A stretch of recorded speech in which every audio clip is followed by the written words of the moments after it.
Assalamualaikum warahmatullahi wabarakatuh. Saya di sini akan mempresentasikan tugas MKU Bahasa Indonesia tentang tata ejaan. Sebelumnya, perkenalkan, nama saya Davinda Malismuti dengan NPM 2311011124. Tujuan dari pembelajaran ini adalah yang pertama, mengenal ejaan yang pernah ada di Indonesia. Yang kedua, mengenal perkembangan ejaan yang pernah ada di Indonesia. Yang ketiga, memahami pemakaian huruf dengan benar. Keempat, memahami penulisan kata yang benar. 5. Memahami pemakaian tanda baca dengan benar. 6. Memahami pedoman pengindonesiaan kata atau istilah asing. Dan yang terakhir, yang ketujuh, mampu menerapkan pemahaman tersebut untuk tujuan praktis akademis. Oke, masuk ke subbab pertama, yaitu ejaan yang pernah berlaku di Indonesia. Yang pertama adalah ejaan Van Ophusen.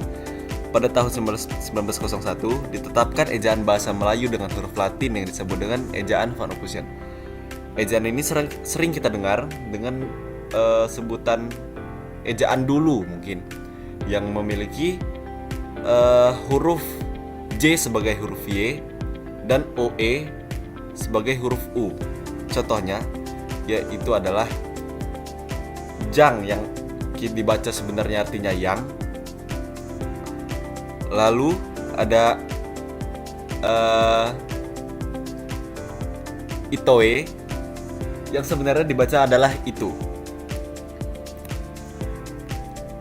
Lalu yang kedua ada ejaan Suwandi. Pada tanggal 19 Maret 1947, ejaan Suwandi diresmikan dan diberi julukan ejaan Republik sebagai pengganti ejaan Van Ophusen. Ejaan ini mengganti huruf OE dengan U serta kata ulang boleh ditulis dengan angka 2 seperti anak-anak, menjadi tulisannya anak lalu dilanjutkan dengan huruf 2 seperti itu. Lalu yang ketiga ada ejaan Melindo. Di tahun 1959, Sidang Pemutusan Indonesia dan Melayu menghasilkan konsep ejaan bersama yang kemudian dikenal dengan nama ejaan Melindo. Perkembangan politik selama tahun-tahun berikutnya antara Indonesia dengan Malaysia mengurungkan peresmian ejaan ini. Lalu yang terakhir adalah ejaan Bahasa Indonesia yang disempurnakan atau EYD. Pada 16 Agustus 1972, Presiden Republik Indonesia meresmikan pemakaian ejaan bahasa Indonesia yang berdasarkan Keputusan Presiden Nomor 57 Tahun 1972. Departemen Pendidikan dan Kebudayaan menyebarkan buku kecil yang berjudul Pedoman Ejaan Bahasa Indonesia yang disempurnakan sebagai patokan pemakaian ejaan itu. Dan sampai sekarang ejaan ini yang kita baca, kita terapkan. Lalu subbab yang kedua di sini adalah komponen-komponen ejaan. Yang pertama ada pemakaian huruf. Di sini pemakaian huruf dibagi menjadi 8. Yang pertama adalah huruf abjad atau sering kita sebut dengan alfabet, yang isinya adalah huruf A sampai Z. Lalu yang kedua ada huruf vokal yaitu huruf A, I, U, E, O. Yang ketiga ada huruf konsonan yaitu semua huruf kecuali huruf vokal yaitu A, I, U, E, O seperti B, C, D, F, dan seterusnya. Lalu yang keempat ada huruf diftong. Huruf diftong adalah gabungan antara dua huruf vokal seperti ai yang diambil dari kata air dan au yang diambil dari kata daun, dan masih banyak lagi. Lalu yang kelima ada huruf gabungan konsonan. Huruf gabungan konsonan sama seperti huruf diftong, tetapi yang membedakan hanya hurufnya. Di sini gabungannya adalah dua huruf konsonan seperti KH, lalu NG atau kita sering sebut eng, dan contohnya adalah seperti khusus seperti itu. Lalu yang keenam ada huruf kapital. Huruf kapital sudah sering kita dengar sejak kecil, mungkin bisa disebut juga dengan huruf besar. Lalu yang ketujuh adalah huruf miring. Seperti namanya, huruf miring ini huruf yang dicetak secara miring. Lalu yang terakhir, yang kedelapan, adalah huruf tebal. Huruf ini juga seperti namanya, yang dimana huruf ini dicetak dengan cetakan tebal. Lalu yang kedua ada penulisan kata. Dalam penulisan kata, seperti yang kita tahu, ada yang dinamakan kata dasar, di mana kata dasar ini berupa kata yang ditulis sebagai satu kesatuan tanpa ada sifat apapun, hanya ada sifat aslinya. Lalu yang kedua, ada kata turunan, di mana kata turunan ini dibagi menjadi beberapa bagian. Yang pertama adalah imbuhan, dan imbuhan juga dibagi menjadi dua. Yang pertama adalah imbuhan yang memiliki awalan, sisipan, dan akhiran yang ditulis serangkai dengan bentuk dasarnya. Lalu yang kedua adalah imbuhan yang dirangkai dengan tanda hubung jika ditambahkan dengan singkatan atau kata istilah, seperti mem-PHK-kan atau mengupgrade, seperti itu.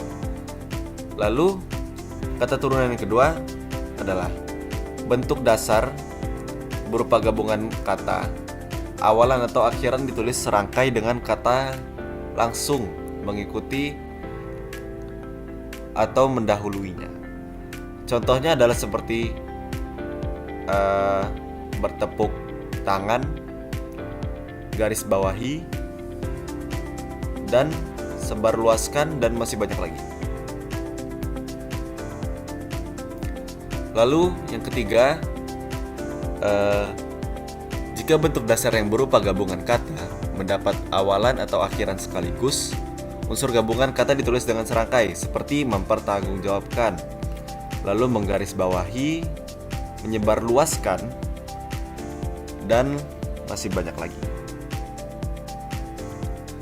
Lalu yang terakhir, yang keempat, jika salah satu unsur gabungan kata hanya dipakai dalam kombinasi, gabungan kata ditulis serangkai, seperti contoh adipati, dwi warna, aerodinamika, dan masih banyak lagi. Lalu kita masuk ke bagian yang ketiga, yaitu bentuk ulang. Bentuk ulang juga dibagi menjadi beberapa bagian, seperti bentuk ulang yang ditulis dengan menggunakan tanda hubung di antara unsur-unsurnya, seperti anak-anak, hati-hati, kupu-kupu, dan lain-lain. Lalu ada awalan dan akhiran yang ditulis serangkai dengan bentuk ulang. Contohnya seperti kekanak-kanakan, perundang-undangan, melambai-lambaikan, dan lain-lain. Lalu ada gabungan kata, di mana gabungan kata ini ada beberapa juga, yaitu pertama adalah unsur-unsur gabungan kata yang lazim disebut kata majemuk ditulis terpisah. Lalu gabungan kata yang dapat menimbulkan kesalahan pengertian dapat dituliskan dengan menambahkan tanda hubung di antara unsur-unsurnya untuk menegaskan pertalian unsur yang bersangkutan. Lalu yang terakhir, gabungan kata yang dirasakan sudah padu, benar, ditulis serangkai. Lalu yang kelima, ada suku kata. Suku kata dibagi menjadi beberapa bagian juga, yaitu yang pertama, pemenggalan kata pada kata dasar bisa dilakukan sebagai berikut. Yang pertama, jika di tengah kata ada huruf vokal yang berurutan, pemenggalannya dilakukan di antara kedua huruf vokal tersebut. Contohnya seperti buah, main, dan lain-lain. Yang kedua, huruf diftong tidak dipenggal, di mana dia bisa diletakkan di akhir atau di awal kata, seperti pandai, aula, dan masih banyak lagi. Lalu yang ketiga, jika di tengah kata dasar ada huruf konsonan di antara dua buah huruf vokal, pemenggalannya dilakukan sebelum huruf konsonan tersebut. Contohnya seperti bapak, lawan, dan lain-lain. Lalu yang keempat, jika di tengah kata dasar ada dua huruf konsonan yang berurutan, pemenggalannya dilakukan di antara kedua huruf konsonan itu. Contohnya seperti April, caplok, mandi, dan masih banyak lagi. Oke, selanjutnya yang kelima, jika di tengah kata dasar ada 3 huruf konsonan atau lebih yang masing-masing melambangkan satu bunyi, pemenggalannya dilakukan di antara huruf konsonan yang pertama dan huruf konsonan yang kedua. Contohnya seperti ultra, infra, bentrok, dan lain-lain. Oke. Yang kedua, bagian dari suku kata, yaitu pemenggalan kata dengan awalan, akhiran, yang dilakukan di antara bentuk dasar dan imbuhan atau partikel itu. Contohnya seperti berjalan, membantu, diambil, dan masih banyak contoh yang lain. Lalu yang ketiga, jika sebuah kata terdiri atas 2 unsur atau lebih, dan salah satu unsurnya itu dapat bergabung dengan unsur lain, pemenggalannya dilakukan di antara unsur-unsur tersebut. Contohnya seperti biografi, biodata, fotografi, dan masih banyak lagi. Lalu yang terakhir, bagian dari suku kata, nama orang, badan hukum, atau nama diri lain yang terdiri atas 2 unsur atau lebih dipenggal pada akhir baris di antara unsur-unsurnya. Unsur nama yang berupa singkatan tidak dipisahkan.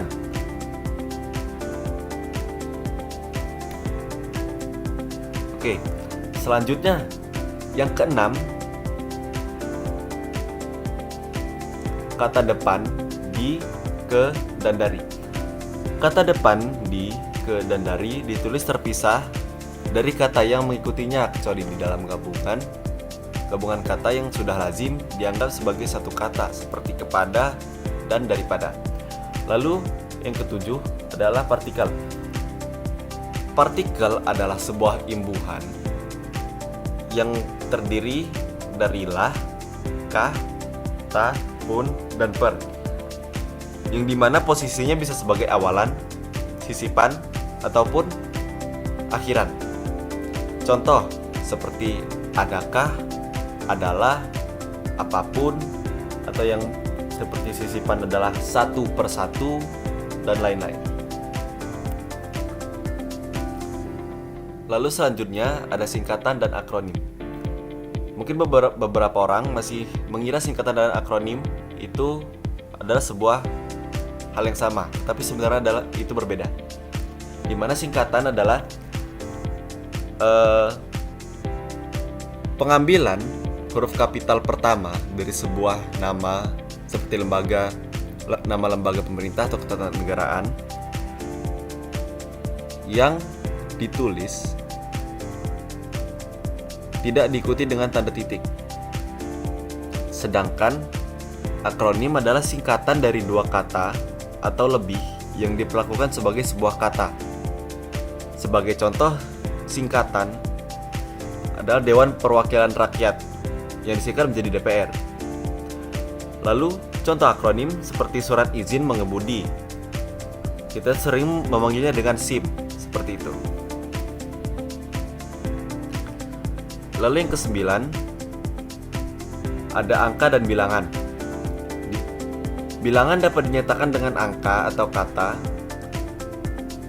Angka juga dapat dipakai sebagai lambang bilangan atau nomor.